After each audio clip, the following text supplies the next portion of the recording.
Olá, estamos aqui de novo, dando continuidade ao quadro Profissão Responde. Estamos aqui com a doutora Aina, psicóloga, aberto a caixinha de perguntas para a população, onde vocês tiveram mandado suas dúvidas, ela vai estar respondendo. Mas antes a gente vai fazer algumas perguntinhas referente a qual se enquadra entre a depressão, a ansiedade, estresse, desejo suicida, fazer algumas perguntas. Talvez você pode conhecer alguém com esses sinais, ou você também pode ser a pessoa que está passando por isso. Então deve ficar alerta para essas situações e procurar uma ajuda. Vamos lá. Tristeza profunda, insônia, ira, se enquadra em quê?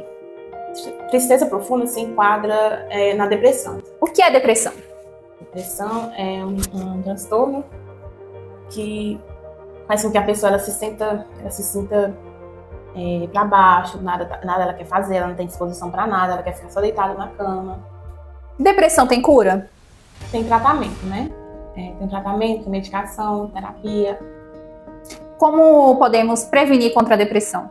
É importante a pessoa estar sempre em terapia, porque a terapia ajuda com que a gente se identifique melhor com a gente mesmo, conheça o seu próprio eu, consiga resolver seus conflitos internos e externos, e também a gente precisa de pessoas que às vezes a gente desabafar, né? Ou seja, uma depressão ela pode desencadear desejo suicida e até levar ao suicídio ou não?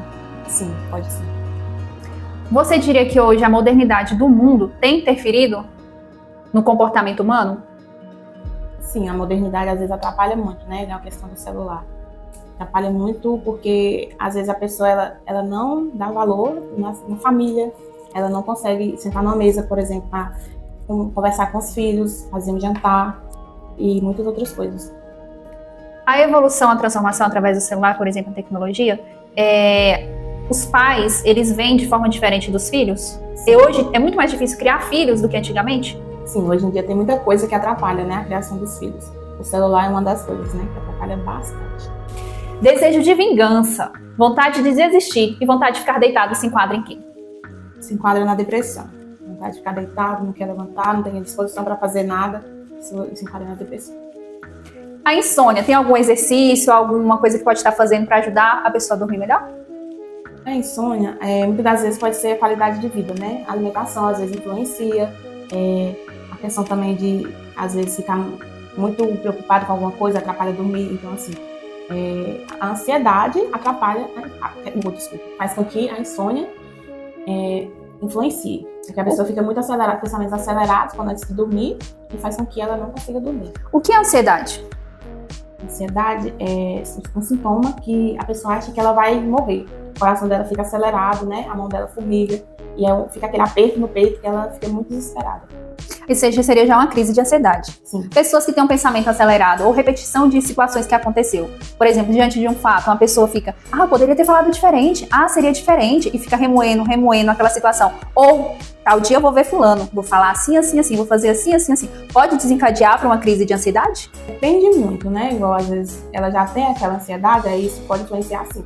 Mas muitas das vezes também a ansiedade acontece mesmo que não esteja acontecendo nada no momento. Do nada vem um ataque da ansiedade. E o que pode se fazer para evitar a ansiedade? Ansiedade é tentar ter uma qualidade de vida melhor, né? Ou seja, procurar sempre terapia. Às vezes a pessoa já está sofrendo com aquilo, ela não procura ajuda. Ela vai só deixando aquilo acontecer. E é importante ela procurar ajuda. Colocou assim, tem uma sensação que a hora que eu vou dormir eu não vou mais acordar. Se enquadraria em quê?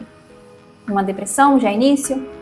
Pode ser um início da depressão, né? Teria que ser avaliado melhor. A população enviou algumas perguntas. Dentre elas tem uma pergunta que diz o seguinte: o que a psicologia tem para dizer dessas situações que está acontecendo em Monte Alegre, esses fatos? O que você acha que está favorecendo para essas situações complicadas? Depende de cada indivíduo, cada fato, né? Teria que investigar melhor. Ou seja, às vezes a família influencia, né? A família às vezes cobra muito da pessoa, aí ela vai se sentindo cobrada que ela não consegue fazer aquilo, que ela não é capaz, que ela é inferior. Às vezes também fala o tempo todo, meu filho é gordo. Meu filho, nossa, por que meu filho poderia ser assim? Fulano não, fulano já tá lá, já terminou seus estudos e tá trabalhando. Isso ajuda, atrapalha muito a pessoa, o filho.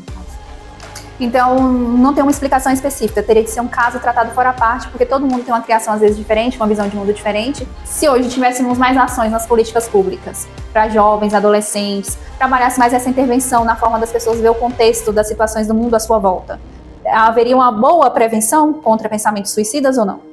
Acha que falta? As ações ajudaria bastante, ajudaria não muito, né, assim, porque depende muito de cada pessoa, cada pensamento que elas têm. Ela vai só martelando aquilo ali, né, depende muito.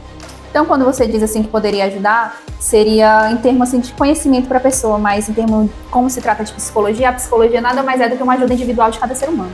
Então, assim, teria de pegar e analisar o fato que acontece no dia a dia. Seria isso que você está querendo dizer? Sim. Então, seria a nível só de informações, mas de mudança, transformação é quando a gente tem uma ação e alguém orientando. No caso, seria o papel do psicólogo. Sim. As ações, igual, por exemplo, ajudaria porque em alguns pontos. Porque às vezes, igual, por exemplo, a pessoa às vezes está se sentindo para baixo, até uma frase ali ajuda ela a levantar um pouco, né? Uhum. Isso ajuda. Mas ela vai para casa ou vai para o seu ambiente e vai continuar o problema lá existente. Sim. Que é por isso que você está falando que talvez não conseguiria combater esse índice que está um pouquinho elevado e situações que estão acontecendo no mundo todo. É isso? É isso, né? Ok. Então, identificar os sinais numa criança e num adolescente dentro de casa. Como que um pai poderia fazer isso? São sinais de depressão, por exemplo. Se vê que o filho está muito quieto, igual, por exemplo, ele quer ficar muito deitado, ele não tem disposição para fazer nada, tudo para ele não tá bom, às vezes ele é muito pessimista, depende muito, né? Uma questão muito polêmica, uma pergunta meio polêmica, seria essa. A pessoa já nasce gay ou ela se torna gay? Ela já nasce com aquilo, né? Mas depende do ponto de vista de cada um, igual, por exemplo, às vezes a pessoa, ela não quer, né, mostrar aquilo porque às vezes ela tem vergonha, ela tem medo de ser julgado, a sociedade não aceitar ela, tem tudo isso. Né? Uma crise de ansiedade, o que a pessoa poderia estar fazendo para ajudar quem está passando por uma crise? É tentar fazer ela, conversar com ela, né, distrair ela um pouco, estar do lado dela, fazer com que conversar coisas diferentes, para tentar tirar ela daquilo, né? Como conviver com uma pessoa que tem Alzheimer? Como ajudar essa pessoa? Tentar dar uma qualidade de vida melhor para ela, né? Porque o Alzheimer tem que ter também muita paciência, né? Para conviver com a pessoa assim. Como aumentar a autoestima quando se tem 1,63 m e as pessoas te olham por baixo? Aí seria questão de aceitação. Você se aceita, você não precisa querer aumentar sua autoestima, né? Mas depende de como que a pessoa tá achando que ela tá. Se ela tá com a autoestima baixa só por causa disso, ela precisa se aceitar melhor, né?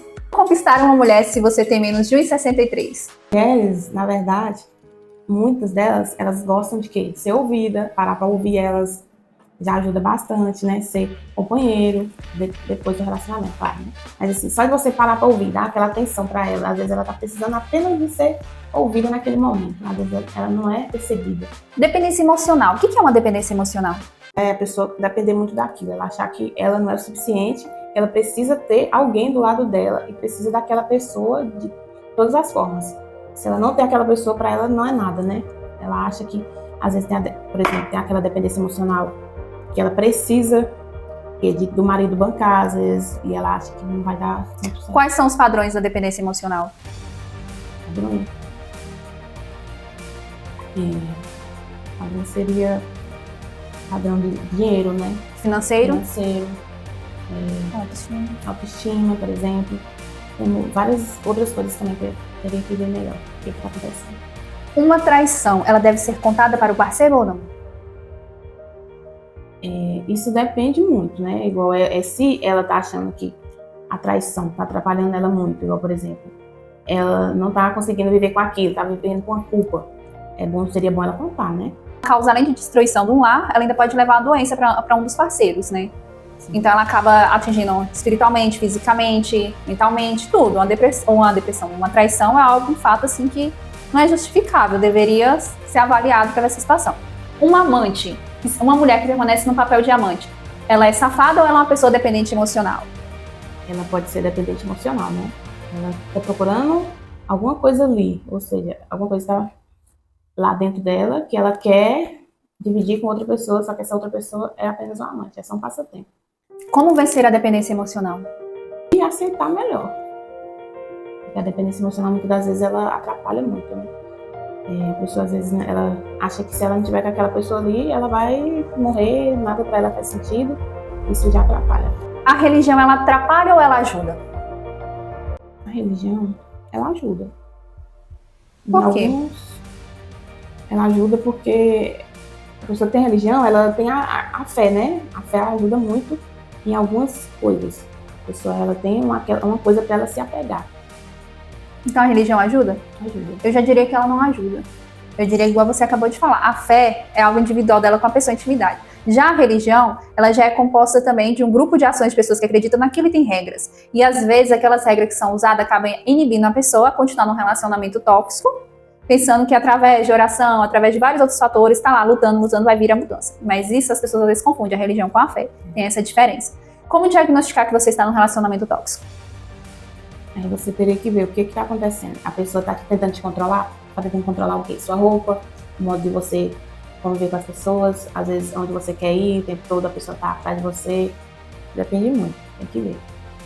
Como perdoar uma traição? Aí teria que vir da pessoa. Ela acha que vale a pena, ela tem que colocar na balança as coisas boas e ruins.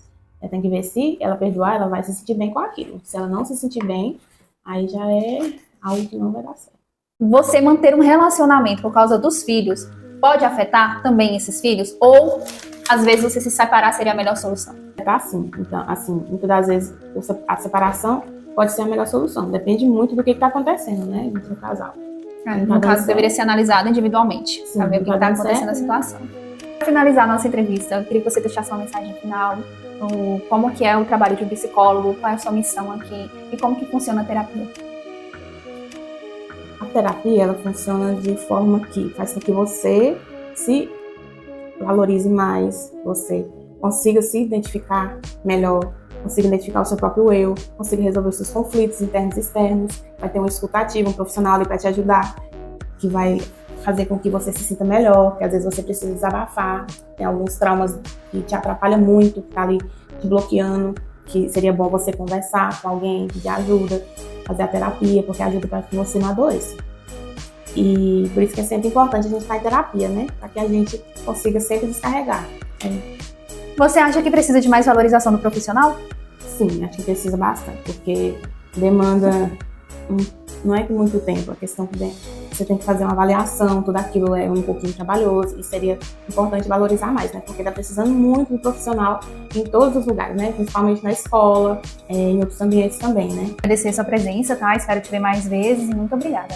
Quem não fala não quando precisa ser falado, o corpo paga. Você está trocando a sua paz e a sua saúde para agradar alguém. O único que você tem que agradar é a Deus. Mas em meio a tantas confusões em nossa mente, podemos ficar doentes e precisamos de ajuda profissional. Não. Se a mente não vai bem, o corpo também não vai bem. E a ansiedade é um problema sofrido por antecipação. A dependência emocional, ela aprisiona as pessoas. Mas você ainda possui um potencial para quebrar barreiras e muito além. Então faça terapia para se autoconhecer e quebrar as barreiras que existem dentro de você. Então entre em contato e agende sua consulta com a doutora Aina, psicóloga. A mudança é agora.